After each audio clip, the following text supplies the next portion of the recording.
On November 29, 1970, a father and his two daughters were hiking through a remote valley in western Norway. They found a body, badly burned. Within months, Norwegian investigators reconstructed the woman's movements across Europe with unusual precision. They determined how she likely died. More than 50 years later, they have never confirmed who she was. How can someone leave official records across multiple countries and still remain unidentified? This is not a case without documentation.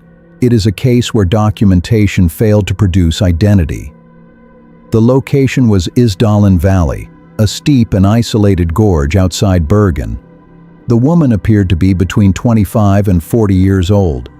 She had ingested a significant quantity of sleeping pills. Carbon monoxide in her lungs indicated she was alive when the fire began. But the physical evidence introduced an immediate contradiction. There was no passport, no identification, no wallet. Every label had been removed from her clothing, not burned away, cut out deliberately. The removal required time and care. Investigators were not facing a lack of evidence. They were facing evidence without identity. That distinction would define the case. Days after the body was discovered, police located 2 suitcases in a luggage locker at Bergen railway station. The locker had been rented shortly before her death. Inside, the contents were organized, clothing appropriate for different occasions, multiple pairs of shoes, toiletries, currencies from several European countries, and 7 wigs, different lengths, different colors, not a single disguise. A collection. As with the clothing at the scene, every label had been removed.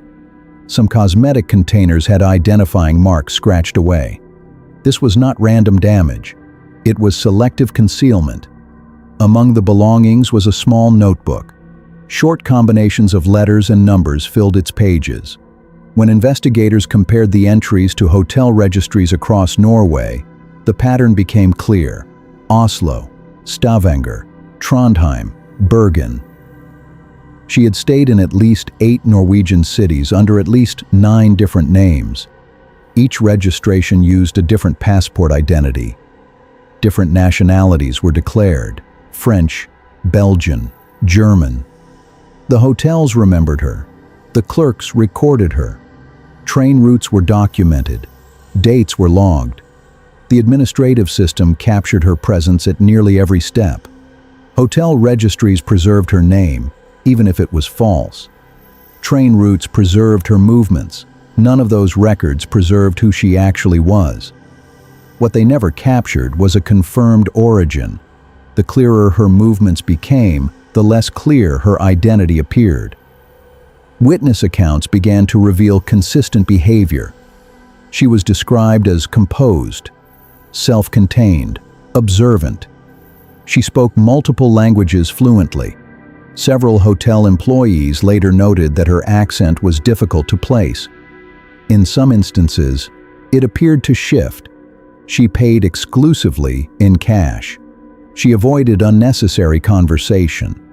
She sometimes requested specific rooms, occasionally preferring those positioned toward certain directions. Individually, these details prove little. Together, they suggest discipline. She rarely remained in one location for long, a few days, then departure, another city, another identity. Her movements did not appear improvised. They appeared structured.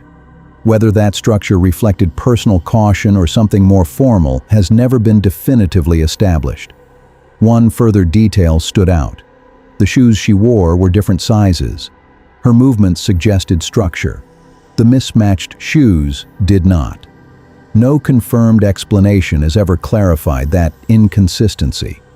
When hotel records from different cities were placed side by side, a clearer structure emerged.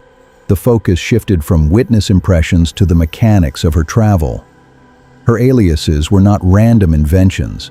They followed subtle variations, similar foundations with slight adjustments, minor spelling changes, shifts in nationality. This suggested preparation.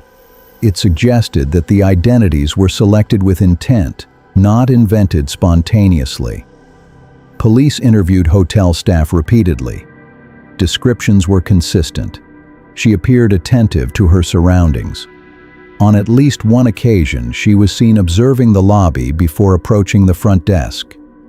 In another instance, she reportedly returned to her room shortly after checking in, then requested a different one. These details, while not dramatic in isolation, reinforced a perception of caution. Investigators also examined the cipher notebook more closely. Although portions were decoded as city references and dates, not all entries were fully interpreted. The remaining fragments did not clearly correspond to ordinary travel planning. Whether they reflected personal shorthand, contact scheduling, or something less routine, was never conclusively established. Despite international coordination through Interpol, no verified missing person matched her description. Dental records were cross-checked across several European countries. No confirmed match was found. The investigation was extensive. It was methodical. It produced documentation. What it did not produce was identification. The deeper investigators looked, the clearer one fact became. Her movements could be reconstructed. Her origin could not. On November 23, 1970, she checked out of a hotel in Bergen. 6 days later, her body was found in Isdalen Valley. Those 6 days remain largely unaccounted for. For a woman whose movements had been so thoroughly documented, the sudden silence in the record is difficult to ignore. No confirmed hotel record places her during that period. No verified transportation document explains her final movements. The administrative trail that had documented her travel so precisely goes silent. Despite appeals through Interpol and international police channels, not a single verified missing persons report matched her description. No confirmed family member came forward. No government acknowledged her as a citizen. The system had recorded her movements. It had not anchored them to a name. The autopsy established certain physical facts with clarity. Sleeping pills were present in significant quantities. Toxicology reports indicated ingestion prior to the fire. Carbon monoxide in her lungs confirmed that she was alive when the burning began. A spoon recovered near the body contained residue consistent with dissolved medication. In 1971, Norwegian authorities ruled the death a probable suicide. The wording was deliberate. Probable reflected the toxicological findings, but it also acknowledged uncertainty. The surrounding context was not simple. The deliberate removal of clothing labels, the rotating identities, the coded notebook, the burned fingertips, which complicated fingerprint recovery. None of these elements directly contradicted suicide. At the same time, none of them fully aligned with an ordinary personal crisis either. Authorities concluded that there was insufficient evidence to confirm third-party involvement. They did not claim to have resolved every inconsistency. The cause of death was recorded, the identity was not. Within months, authorities had reached a probable conclusion about how she died. Decades later, they had still not reached a confirmed conclusion about who she was. The case unfolded during a highly structured period in European history. By 1970, cross-border travel required documentation. Passports were inspected. Hotel guests were registered. Movements left paper trails. Norway was a NATO member. Bergen held geographic importance along the North Atlantic during the Cold War. Her use of multiple identities and cross-border movement raised questions at the time. Investigators acknowledged that the level of identity concealment observed in the case was unusual. No confirmed evidence has ever established an intelligence connection. No government has publicly claimed her. No verified document ties her to a specific organization. The official record confirms concealment. It does not confirm motive. If she had been trained to move across borders under rotating identities, it would help explain the precision of her movements. But no verified record has ever established that scenario. For decades, the case remained unresolved. Then, in 2016, Norwegian authorities approved the exhumation of her remains. Forensic science had advanced significantly since 1970. Isotope analysis was conducted on her teeth. This method examines chemical signatures absorbed during childhood. Those signatures correspond to specific geographic environments. The results suggested she likely spent her formative years in Central Europe. Further analysis indicated later movement across additional regions.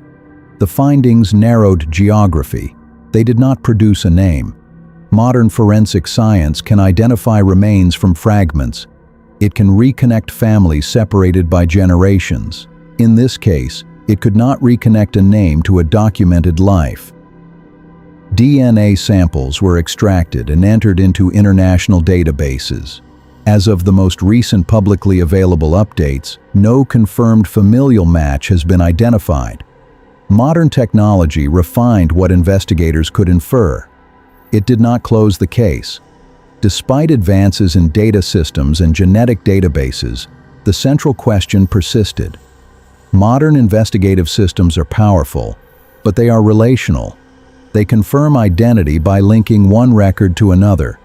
If no corresponding record exists, or if it remains inaccessible, confirmation becomes impossible. In the Isdal case, documentation exists in abundance. Hotel registries, train routes, forensic reports, international correspondence. What does not exist is a verifiable anchor tying those records to a confirmed person. The system did not fail to record her. It recorded her repeatedly. What it never secured was a confirmed starting point, a name that could be traced backward. Until that anchor is found, the case remains suspended between documentation and identity. Investigators can trace her movements across Europe. They established a probable cause of death. They even narrowed the region where she likely grew up. The case does not lack evidence. It lacks a confirmed identity. In contemporary systems, identity is anchored to documentation. Birth records, passports, national registries. In this case, movement was recorded. Transactions were recorded. Presence was recorded. Identity was not. Whether that absence reflects deliberate concealment, lost records, or limitations that can no longer be resolved is not fully known.